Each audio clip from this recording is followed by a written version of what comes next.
As COVID case counts rise, many of us have questions about how to react, so we've brought in a couple of infectious disease doctors to address some of those. Dr. Isaac Bogosh from the University Health Network and Dr. Suman Chakrabarty from Trillium Health Partners. And Dr. Chakrabarty, let me start with you. We ran a story earlier in the show addressing the South Asian community being hard hit by COVID, and you co-wrote a commentary in the Toronto Star raising this concern. What do you hope happens next? Yeah, this is a problem that many of us noticed across the country in the medical field, that there are many South Asian people who are acquiring COVID and also having very severe outcomes. So our goal was to get the information out there just to show that this is happening and try to put this a way to start the dialogue, see if we can do something that would change behavior and also kind of recognize what's happening, because it's quite the problem, and we wanted to do whatever we can to help, and getting messages from inside the community I think are the most effective. Well, to bring attention to any particular ethnic community can be a delicate process. What kind of reaction have you received so far?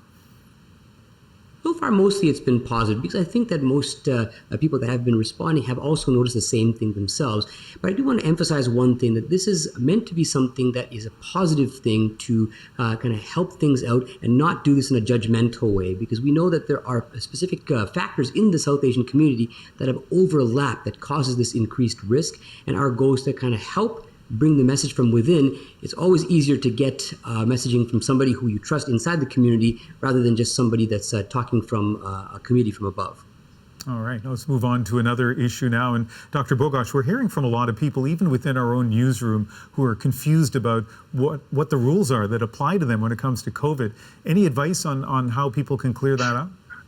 Yeah, certainly I can understand why there might be some confusion. The rules have been changing over time as we've learned more and more about this infection, and the policies have changed. And in addition to that, sometimes they might not be communicated in the most effective manner. I think the best thing to do with this is to really find a couple of reputable sources, like the municipal public health website or the provincial public health website, because all those rules and recommendations are updated on a regular basis, and they're in a easy to read format, usually in multiple languages for people to understand. So I'd go to those websites for the most up-to-date rules.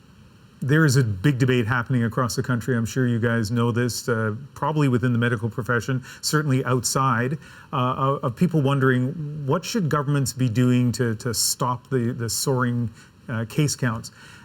So, you know, you guys are independent doctors, so let me put the question to you, and Dr. Chakrabarty, first to you. If the Premier in Ontario said, what should we be doing differently to try to deal with what's happening now with COVID, what would you say? Well, right now with the soaring cases, I do think that unfortunately in the next short term, we're probably going to be seeing something like a blanket lockdown to kind of get things under control quickly. But that said, this is with the plan so that once things are opened up safely, you can do so to try to keep these cases as low as possible. And part of that is really understanding where the cases are coming from. It's unique from neighborhood to neighborhood, region to region, whereas in one place, restaurants and bars might be a big driver. That's not the case in many places, such as where I am in right now in Peel. So it's important to look at all the factors broadly, consider those, and then try to attack those in a more direct fashion to keep things under control. So can I ask you, is your view that we should have a lockdown, or at least you in Ontario should have a lockdown? I think for a short period, yes, because when you have the case to the level that we have right now, it's very difficult to keep these under control without doing something more broadly with a blunt tool. But later on, once things have gotten better under control, we need to do things with much more precision than a lockdown can give us. And Dr. Bogosh, what do you think should happen? I'd ask some questions, and I certainly would ask, what are the drivers of infection in the various communities, and what are you taking to stem those infections from occurring? And all the policies we have are great, but if you're not actually stopping transmission where it's happening and understanding where transmission is happening, who's getting infected, where they're getting infected, and what the context of the infection are, then it's going to be challenging to control. I'd also ask, how are you going to bolster your test, trace, and isolate strategy? And lastly, I'd ask, how are you going to support individuals, communities, and businesses that are disproportionately impacted by the virus and by some of the policies to control the virus? One last question, and again, I'll put this to both of you. We all heard the news from Pfizer about what they feel is very optimistic progress with a vaccine. Dr. Bogosh, what was your reaction when you heard the news?